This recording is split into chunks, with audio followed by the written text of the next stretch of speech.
जैसा कि पिछली क्लास में हमने बात किया था कि पुष्पी पादपों में लैंगिक जनन, जिसमें हमने पढ़ा पुष्पी पादप क्या होते हैं और लैंगिक जनन क्या होता है।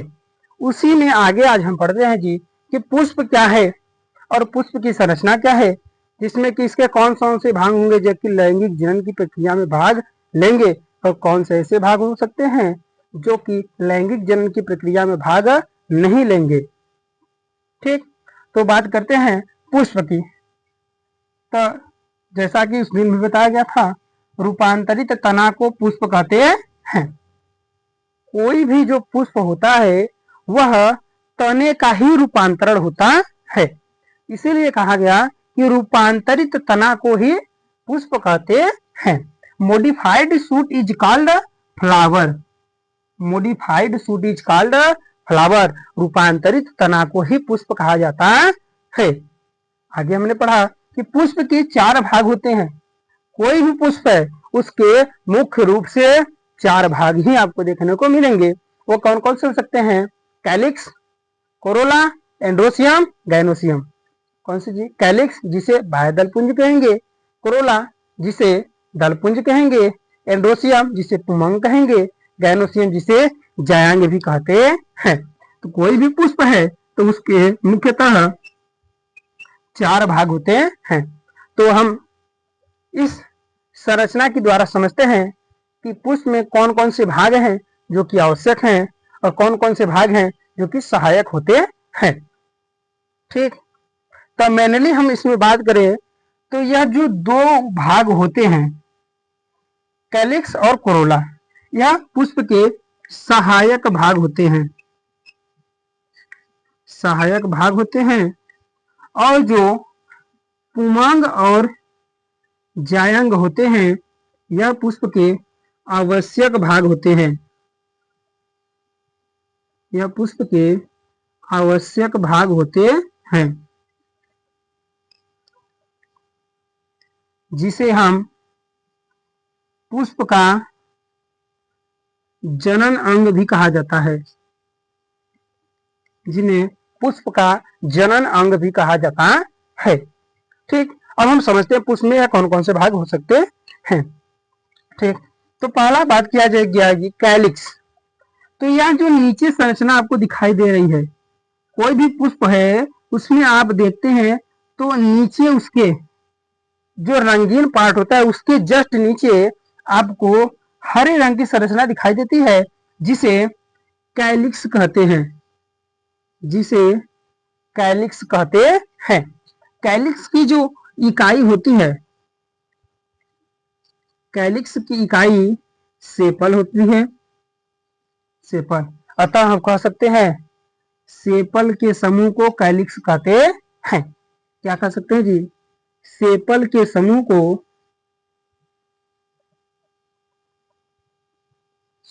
को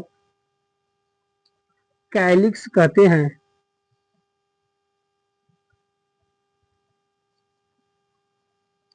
सेपल के समूह को कैलिक्स कहते हैं। सेपल मतलब क्या जी? बाह्य दल। बाह्य दल के समूह को बाह्य दल पुंज कहते हैं। बाह्य दल के समूह को बाह्य दल पुंज कहते हैं। मतलब सेपल के समूह को कैलिक्स कहते हैं। ठीक, यह तो हो गया कैलिक्स की। इसका रंग जो है, इसका रंग कैसा है? हरा। यह हरे रंग का होता है।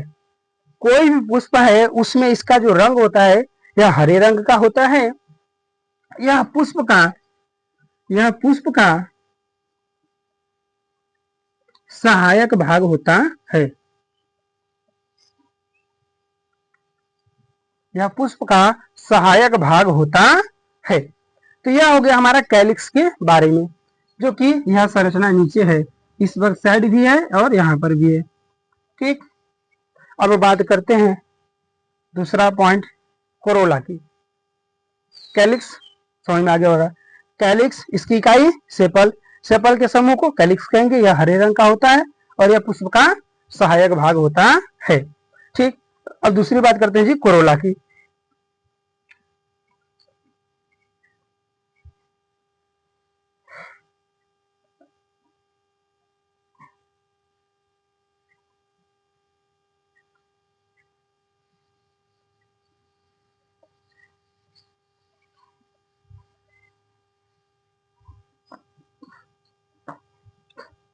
दूसरा बात किया गया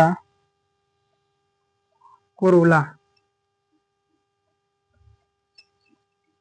कोरोला, इसकी जो इकाई है, इसकी जो इकाई है पेटल होती है। इसकी इकाई पेटल होती है। हम कह सकते हैं पेटल के समूह को, पेटल के समूह को कोरोला कहते हैं।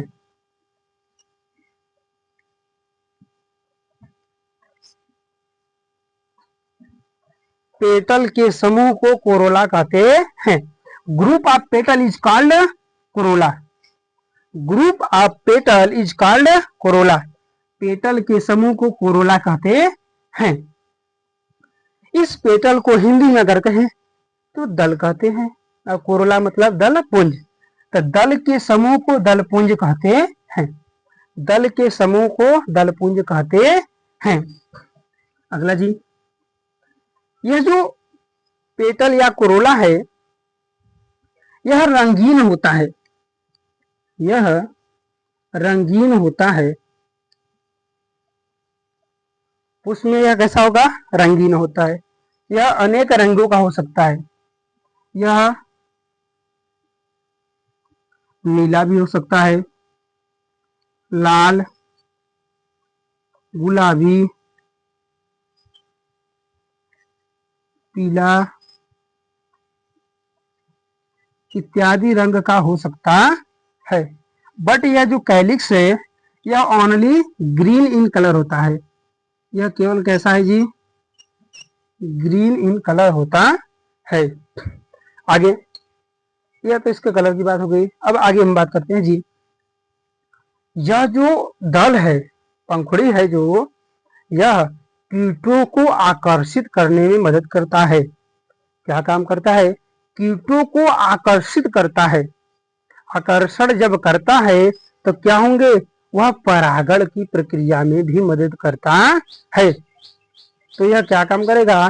कीटों को आकर्षित करता है जिससे परागण की प्रक्रिया में मदद मिलती है। तो इसका मुख्य काम क्या है जी?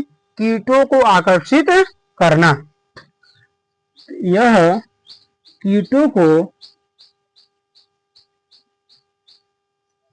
आकर्षित करता है।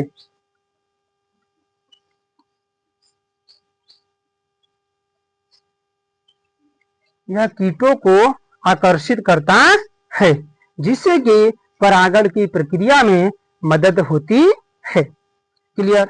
यहां तक हमारा समझ में आ गया। बाह्य दलपुंज क्या है, दलपुंज क्या है।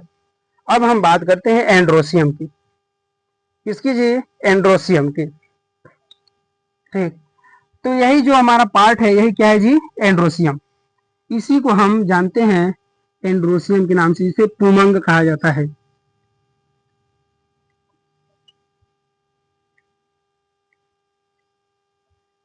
हिंदी में इसे पुमंग कहते हैं। इसकी जो इकाई होती है, इसकी इकाई को स्टामेन कहते हैं। स्टामेन कहते हैं। हम कह सकते हैं स्टामेन के समूह को एंड्रोसियम कहते हैं। स्टामेन के समूह को एंड्रोसियम कहते हैं। स्टामेन के समूह को एंड्रोसियम कहते हैं। ठीक, आगे जी, यह पुष्प का नर जनन भाग होता है। यह पुष्प का नर जनन भाग होता है। यह पुष्प का कौन सा भाग है जी? नर जनन भाग होता है, जो कि नर युग्मक का निर्माण करता है। जो कि नर युग्मक का निर्माण करता है। यह पुष्प का नर जनन भाग होता है जो नर युग्मक का निर्माण करता है। ठीक, यह हमारा हो गया एंड्रोसियम के बारे में। अब थर्ड पॉइंट हम बात करते, फोर्थ जो लास्ट पॉइंट है वह गाइनोसियम। क्या जी? गाइनोसियम। तो यह आप जो संरचना देख रहे हैं यहां से लेकर यहां तक की, यह पूरी क्या है जी? गाइनोसियम है। यह पुष्प का यह जो भाग है यह गाइनोसियम होता है। गाइनोसियम, अगर इसे कहें तो जायांग। ठीक, तो इसके कहेंगे, इसकी जो इकाई होती है, इसकी इकाई क्या है जी? कार्पिल, या फिर हम कह सकते हैं पिस्टिल। ठीक, कार्पिल या पिस्टिल, इसकी इकाई क्या है? कार्पिल या पिस्टिल। ठीक, गाइनोसियम, इसकी इकाई कार्पिल या पिस्टिल। हम कह सकते हैं कार्पिल के समूह को गाइनोसियम कहते हैं। कार्पिल के समूह को गाइनोसियम कहते हैं, या फिर पिस्टिल के समूह को गाइनोसियम कहते हैं। पिस्टिल के समूह को गाइनोसियम कहते हैं। यह पुष्प का मादा जनन भाग होता है। मादा जनन भाग होता है। यह पुष्प का मादा जनन भाग होता है जो मादा युग्मक का निर्माण करता है। मादा युग्मक का निर्माण करता है। क्लियर जी? यह पुष्प का मादा जनन भाग होता है जो कि मादा युग्मक का निर्माण करता है। क्योंकि हम जान रहे हैं पुष्प में कौन सा जनन जी? लैंगिक जनन। तो लैंगिक जनन के लिए हमें नर युग्मक और मादा युग्मक की आवश्यकता होगी। तो नर युग्मक के लिए नर जनन भाग और मादा युग्मक के लिए मादा जनन भाग। तो पुष्प में नर जनन भाग कौन है? एंडोसियम। मादा जनन भाग कौन है? गाइनोसियम। ठीक, तो ये हमारे हो गए चारों भाग के बारे में। अब इसमें कुछ और भी भाग होते हैं जिन्हें हम समझते हैं।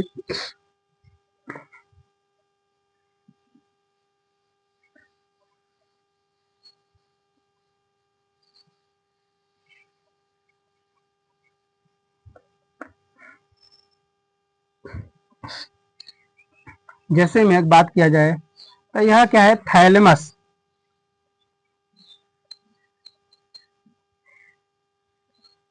थैलेमस, हिंदी में पुष्पासन।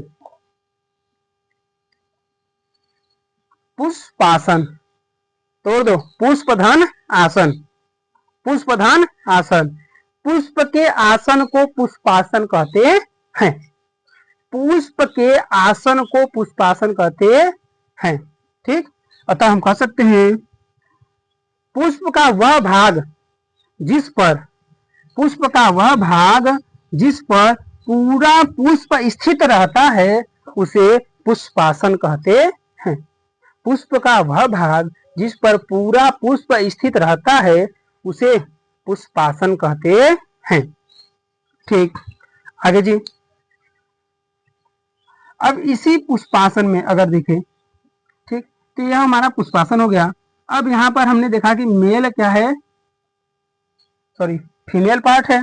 तो फीमेल पार्ट में यह जो फूला वाला भाग है यह क्या है? ओवरी। क्या जी? मादा जनन भाग में यह जो उभरा हुआ भाग है जिसे हम नाम देते हैं ओवरी। ओवरी, और इसी ओवरी के अंदर यह क्या है? ओव्यूल प्रेजेंट होता है।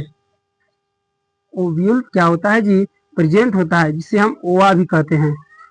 इसी ओवरी के अंदर ओव्यूल पाया जाता है जहां पर भ्रूण का निर्माण होता है। तो यह ओवरी और ये क्या जी? ओव्यूल। ओवरी के अंदर ओव्यूल उपस्थित है। ठीक, और साथ ही इसमें बीजांड आसन भी पाया जाता है। यह क्या उपस्थित है जी? बीजांड आसन।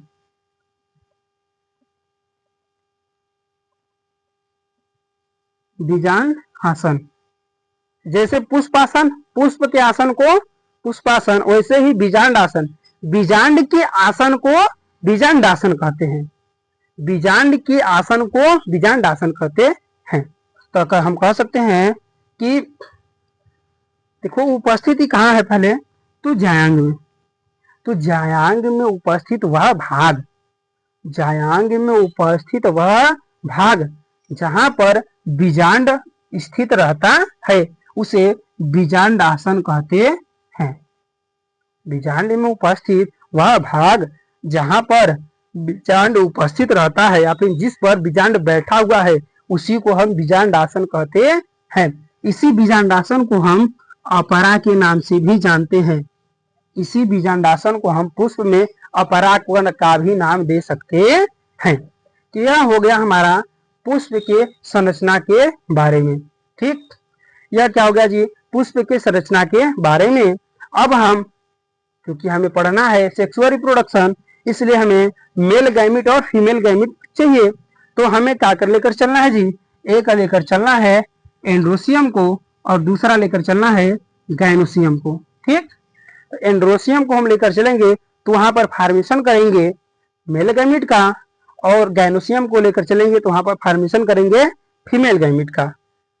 ठीक, तो हमने यहाँ पर पुष्प की संरचना के बारे में समझ लिया। अब हम बात करेंगे एंड्रोसियम के बारे में, और इसमें उसकी संरचना को अलग से देखेंगे और उसके पार्ट के बारे में समझेंगे। साथ ही वहां पर बात करेंगे अब कि मेल गैमिट का फॉर्मेशन कैसे होता है। तो आज के लिए इतना ही, धन्यवाद।